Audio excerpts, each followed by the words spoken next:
Ал балалар үй тапсырмасын сұрақ жауап арқылы қорытындылап өтірек. Әр сұраққа жауап берген сайын қасымыздағы оқушымен жылжып орын ауыстырып тұрамыз. Жарай ма? Келістік па балалар?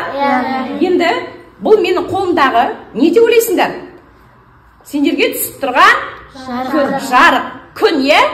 Сол сұраққа жауап беру арқылы жаңағындай орнымыздан бір жылжып тұрамыз. Жарай ма? Дайынбыз балалар? Күн сәулесі неліктен тіршілік көзі деп аталады? Кім айтады бала? Күн сәулесі бізге жылу мен жарық береді. Өте жақсы, жарайсың. Күн сәулесі және жарық береді екен. Онда бір орын жылжимыз. Жарайсыңдар.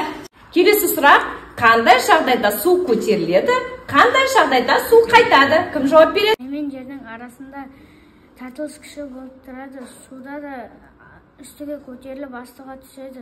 Тартылыс күші әсер етеді. Неге байланысты екен? Не әсер етеді екен?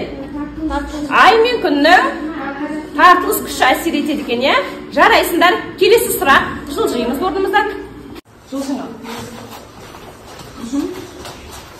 Жарайсыңдар. Келесі сұрақ балалар: мұхит жағалауында су тәулігіне неше рет көтеріліп қайтады? Кім жауап береді?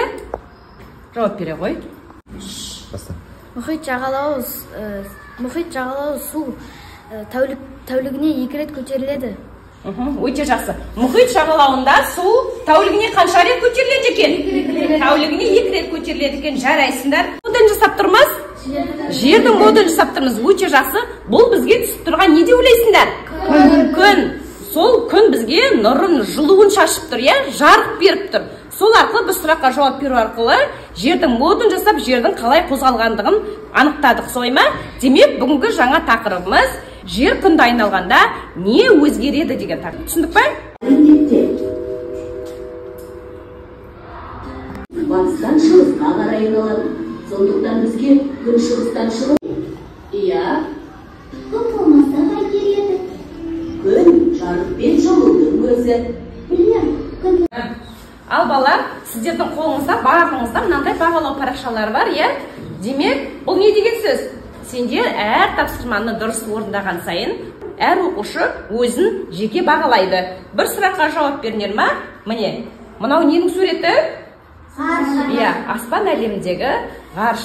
Сондықтан осы ғарышты жоғарға қарай әр дұрыс жауап берген сайын жылжытып отырамыз. Дұрыс түсіндік па, е? Әр дұрыс жауап берген сайын зымыранды не істейміз? Иә, жоғары қарай қозғалтамыз. Түсінікті ғой, е? Бұл енді сендердің өздеріңіздің жеке бағалауыңыз ғой, е? Әр оқушы өзін бағалайды. Ал мен оқушыларды әр дұрыс жауап берген сайын аспан әлемдегі немен бағалаймын? Жұлдызшамен бағалаймын. Түсінікті ғой, е? Әр топқа дұрыс жауап берген сайын жұлдызшаны таратып отырамын. Тілдерінде ауысырақ барлық аймақта бірдей емес. Өте жақсы. Келесі топ, келе қойыңыздар. Жер бетінің температурасы күн сәулесіне қалай әрі қаншалықты түсуіне байланысты. Иә, жер бетінің температурасы жердің қалай және қаншалықты күннің түсуіне байланысты. Өте жақсы отыра ғой. Жер өз-өзінен айналған кезде күнге өз бүйірімен қарайды. Өте жақсы, жарайсыздар. Ал балалар, олай болса бір сергіп алайық. Орнымыздан тұрамыз. Күн болып нұрымызды, жылуымызды, жарығымызды шашайықшы. Күн болып. Енді келесі күн болып тыныштықта ұйықтаймыз. Күн болып шашамыз. Түн болып ұйықтаймыз. Ал балалар, менің қолымда қағаз қиындылары, сіздерге осы қиындыларды беру арқылы сендер аспан денелерін құрастырасыңдар. Келістік па? Бастаймыз.